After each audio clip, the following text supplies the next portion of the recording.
accoucher d'une chauve-souris. Le gouvernement central, malgré ses rebelles formés en Chine, au Soudan, en Angola et à Cuba, n'était pas parvenu à tordre le cou à la rébellion. Celle-ci ricochait au gouvernement central de se garder la part du lion. Sans notre province, ce pays est une mascarade tournée de général dissident. Nous ne pouvons pas nous contenter des miettes tant que c'est nous qui vous offrons de quoi manger. Les rebelles se battaient à longueur de jour. Les rebelles se battaient à l'aide de flèches, de machettes et de lance-pierres. Ils montaient au front avec un féticheur et observaient toutes sortes de prohibitions censées donner l'invulnérabilité. Abstinence sexuelle à durée indéterminée, défense de prendre son bain, de manger la viande de bœuf ou de porter des chaussures, etc.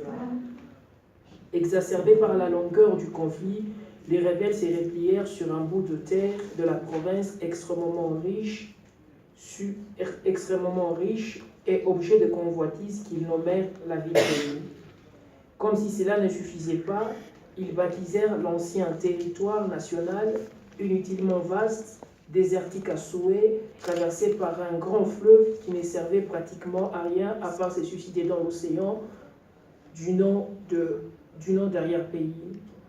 De toutes les bourses, le peuplade prenait d'assaut la capitale de la ville-pays, la plus petite capitale du monde, constituée tout juste d'un bar, le fameux tram 83, et de la gare dont la construction métallique inachevée ramène à la mémoire la figure d'Henri Morton-Stanley. La légende regroupe ces peuplades en 3 catégories.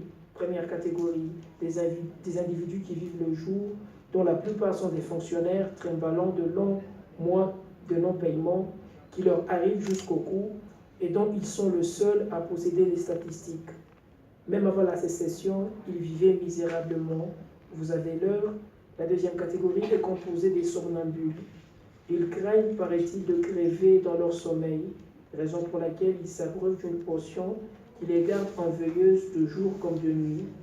On retrouve dans ce groupe les étudiants, les créateurs, les cantons, les touristes habilitatifs, les amis et proches collaborateurs de la dissidence. Enfin, la catégorie la plus têtue, dans laquelle font cortège les filles maigres, les vendeurs d'organes, les enfants soldats et leurs kalachnikov, les prophètes, les serveuses et les aides-serveuses de nuit, les musiciens de l'ex-Zaïre, les bandits et autres cambrioleurs.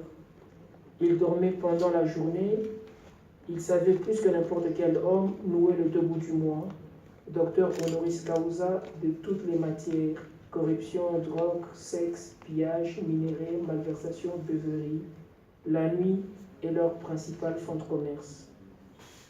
Les musiciens se retirèrent sur un morceau de Gillespie, A Night in Tunisia.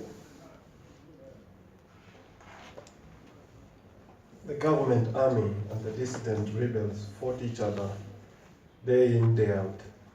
To get things back on track, the international community had sponsored 19 sovereign national conferences, which had all come to less than naught. Despite its soldiers trained in China, Sudan, Angola, and Cuba, the central government had failed to wring the neck of the rebellion, which reapproached the central government for hanging to the lion's share. Without our province, this country is a masquerade, thundered the dissident general. We can't make do with crumbs when it's we who are feeding you. The rebels fought with arrows, machetes, and slingshots. They brought a witch doctor up to the front line with them and observed all sorts of prohibitions supposed to render them invulnerable. Sexual abstinence of unlimited duration, no bathing, or eating beef, or wearing shoes, and so on. Exasperated by the length of the conflict, the rebels retreated to a small stretch of land in an extremely wealthy, coveted province they called the city-state.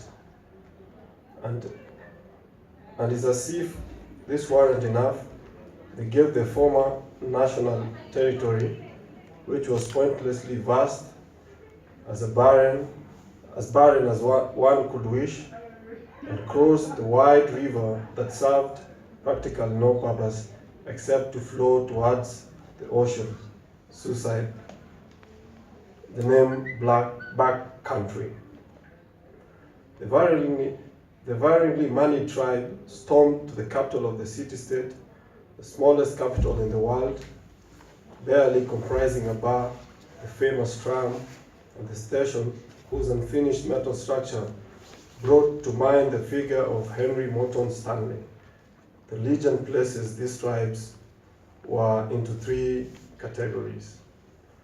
First category, individuals who live by the day, most of whom are civil servants, saddled with many months' worth of no payment, the detail of which they alone possess.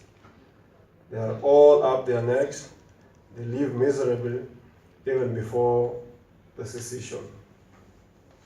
Do you have time?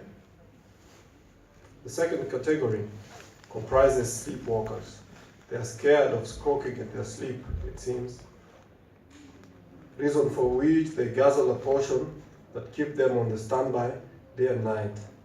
This group includes the students, the diggers, the baby chicks, for the profit tourists, and the friends whose collaborators,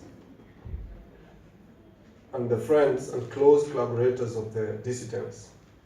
Finally, the most hard-headed category, in which we find the single mamas, the human organ dealers, the child soldiers with their Kalashnikovs, the apostles, the night waitresses, the bus girls, the musicians from the former Zaire, the bandits, and other burglars. They sleep during the day. They know more than any man how to make both ends of a week meet. Honorary doctors in all fields: corruption, drugs, sex, looting, mineral embezzlement, serious drinking. And the night is their main stock in trade. The jazzmen retired to a Gimsby tune, A Night in Tunisia.